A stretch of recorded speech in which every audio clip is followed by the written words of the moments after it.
aquí está el robot arriba de la mesa. Espérate, Eduardo. No le hemos conectado la... Ok. No tiene el circuito conectado, nomás voy a conectar los motores.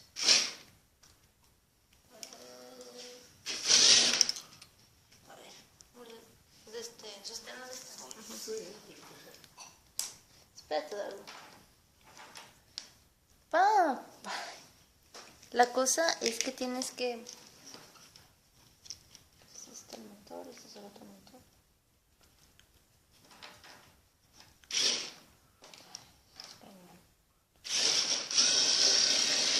Era bueno.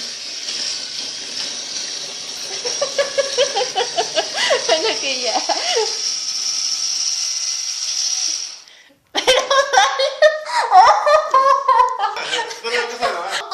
¿Por qué?